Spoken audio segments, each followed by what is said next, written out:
À Varsovie, Rafał nous invite à embarquer pour un voyage dans le temps.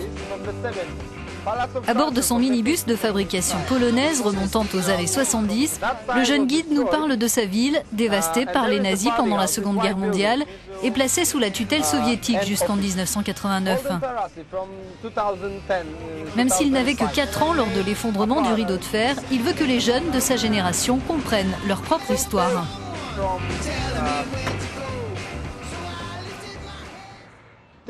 Ça, c'est le palais de la culture et de la science, un cadeau de l'oncle Staline, un symbole de l'ère communiste à Varsovie, de la domination soviétique sur notre pays.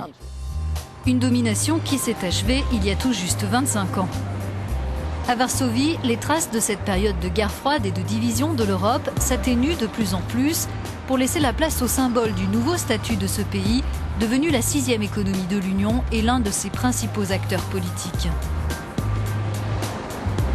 Une transformation à peine croyable pour ceux qui ont vécu le bouleversement de 1989. Adam Ringer est revenu à ce moment-là après avoir vécu en Suède pendant plus de 20 ans. C'était comme un rêve, parce que personne ne pensait que ça pouvait se produire à l'époque, cette sorte d'implosion qui a fait s'effondrer tout le système.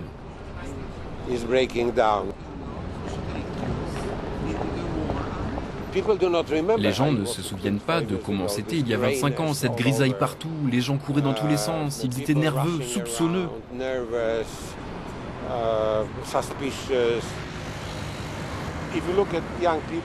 Prenons les jeunes qui travaillent ici. Ils sont tous nés après 1989.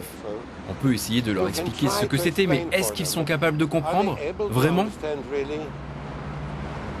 Quand vous n'avez pas vécu cette période, c'est très difficile de comprendre.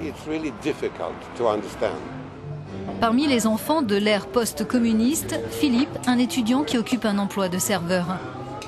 Si la conscience de ce que ses parents et grands-parents ont traversé, l'époque soviétique lui semble irréelle.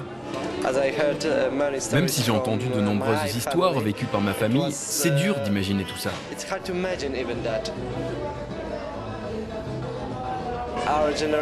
C'est comme si notre génération vivait dans un monde différent, comme Alice au Pays des Merveilles. Mais cette difficulté à comprendre la vie derrière le rideau de fer crée-t-elle un nouveau mur entre les générations? Tomasz et son épouse Marta se sont lancés avec succès dans le costume sur mesure. Contrairement à d'autres jeunes, ils ont fait le choix de ne pas s'installer à l'étranger, mais de profiter de ce que leur offre la nouvelle Pologne. Je voyage avec mon père de temps en temps et le passeport dont je dispose aujourd'hui, je l'ai et j'en suis fier et il me permet d'aller où je veux. Je suis rentré d'Espagne il y a quelques jours et c'est la liberté, c'est le plus important. La liberté de faire ce que je veux, d'aller où je veux. Je n'ai pas de limite et c'est justement ce que mes parents ne pouvaient pas faire. Ils ne pouvaient aller nulle part. Reste que ces nouvelles libertés ont définitivement changé la société, ce qui peut avoir un prix. Notre génération attend moins l'aide du gouvernement que la précédente. Par exemple, avant, pour avoir un appartement, on ne pouvait pas arriver comme ça et l'acheter. C'était le pouvoir qui s'en occupait. Et aussi en termes d'emploi, la plupart des gens de la génération de nos parents, quand ils décrochaient un travail, ils préféraient le conserver pendant toute leur vie et attendre que le gouvernement prenne soin d'eux quand ils seraient à la retraite, par exemple. Aujourd'hui, on sait que ça ne se passera pas comme ça. Cet entrepreneur, classé il y a 5 ans parmi les 7 jeunes les plus riches de Pologne, a fait fortune en lançant des start-up dans le domaine d'Internet. Il a fondé par la suite 4 centres de formation pour les futurs entrepreneurs. Pour lui, il n'y a pas de mur culturel entre les générations, mais un clivage économique entre le libre marché et un système qui imposerait trop de réglementations et de taxes. J'ai délocalisé toutes mes sociétés vers la Grande-Bretagne, la Thaïlande, la Zambie. Aujourd'hui, je n'ai plus aucune entreprise basée en Pologne parce que le marché ici est trop réglementé. Ils vont trop loin avec les réglementations. Donc, actuellement, les jeunes Polonais n'ont aucune chance de rivaliser avec les entrepreneurs qui sont aujourd'hui sur le marché parce que les limitations, les frontières, les obstacles sont trop grands.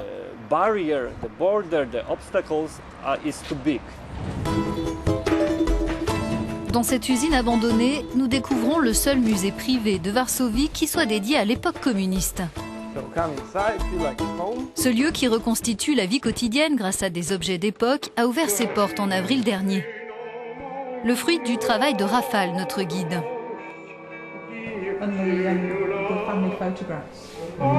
Ces visiteurs sont cousins, leurs parents ont émigré en Angleterre et au Canada.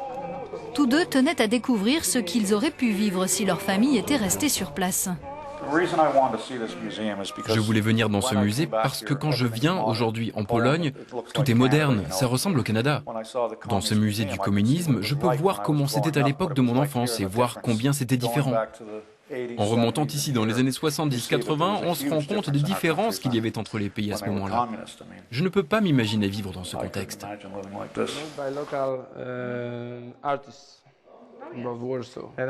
Si Kif n'est jamais venu en Pologne du temps du communisme, Chris, elle, a accompagné sa mère en 1970 pour rendre visite à sa famille.